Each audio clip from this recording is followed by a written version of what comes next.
भारतीय रेल की शुरुआत 16 अप्रैल 1853 को हुई थी।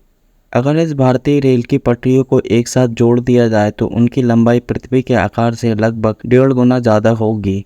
क्या आप जानते हैं कि देश की सबसे बड़ी रेल सुरंग जम्मू कश्मीर के पीर पंजाल में है। हर रोज़ भारत में लगभग लाखों लोग ट्रेन से सफ़र करते हैं। अधिकतर लोग एक जगह से दूसरी जगह जाने के लिए ट्रेन का ही इस्तेमाल करते हैं।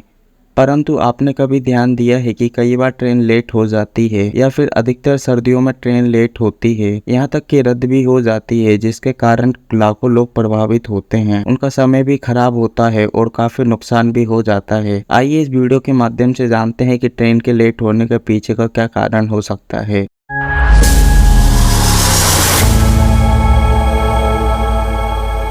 इसमें जनसंख्या के बढ़ने के साथ साथ यात्रियों की संख्या में भी बढ़ोतरी देखने को मिली है, जिसके कारण रेलवे को एक ही जगह जाने के लिए अलग अलग ट्रेनें चलानी पड़ रही हैं, जिससे रूटों पर ट्रेनों की आवाजाही में बढ़ोतरी हुई है। एक ही दिशा में जा रही एक से अधिक ट्रेनों को अपने आगे और पीछे चल रही ट्रेन से विशेष दूरी बनाए रखना पड़ता है, जिससे ट्रेन लेट हो रही हैं। हमारे देश में रेलवे में ये व्यवस्था है कि 3 ट्रेन महज 1100 मीटर की दूरी बनाए रखकर भी एक समय पर चल सकती हैं, मगर कोई दुर्घटना ना हो जाए इसलिए रेलवे के अधिकारी आज भी ट्रेन को रोककर दूसरी ट्रेन को आगे बढ़ा देते हैं, जिसके कारण से सही समय पर चल रही ट्रेन भी लेट हो जाती है और उसे अपने पीछे चल रही ट्रेन को आगे निकालने के लिए स्टेशनों पर रोकना पड़ता है, और वो भी लंबे समय के लिए। इस कारण से भी ट्रेन लेट हो जाती है। रेलवे के ट्रैक विभिन्न रूटों पर इतने सक्षम हैं कि उन पर 120 प्रति किलोमीटर घंटे की रफ्तार से ट्रेन चलाई जा सकती है, मगर इतनी रफ्तार से ट्रेन को चलाने की रेलवे को अनुमति नहीं दी गई है, जिससे ट्रेन लेट चल रही है, क्योंकि ट्रेनों को गति सही से मिल नहीं पाती है।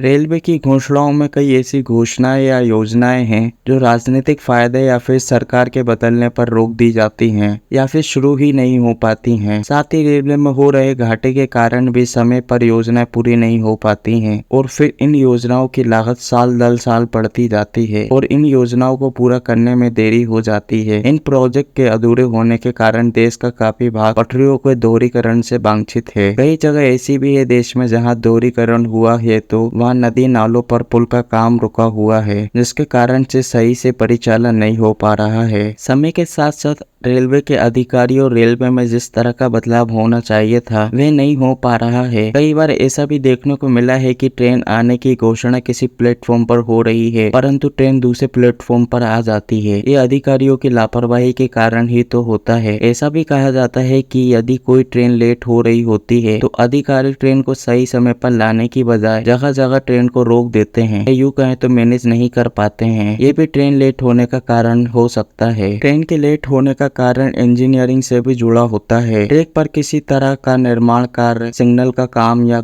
सिग्नल का काम, OHE यानी ओवरहेड वायर के काम की वजह से भी ट्रेन लेट हो जाती है। वहीं 21% ट्रेन एसिड फ्लेयर यानी रेलवे का कोई सिस्टम फेल हो जाने के कारण लेट होती हैं। इनमें सिग्नल का फेल होना, इंजन फेल होना, कैरिज और वैगन में गड़बड़ी या OHE का फेल होना शामिल है। कई बार ट्रेन दूसरी वजहों से भी लेट हो जाती है, जिनमें है लेवल क्रॉसिंग गेट, ट्रैक पर किसी तरह के हादसे, ट्रैक पर किसी तरह का प्रदर्शन या मौसम की वजह से लेट होना शामिल। कारणों को बेहतर किया जा सकता है ताकि ट्रेन लेट ना हो और लोगों को ज्यादा मुश्किलों का सामना ना करना पड़े। दोस्तों, अगर वीडियो अच्छा लगा हो तो हमारे चैनल को सब्सक्राइब जरूर करें।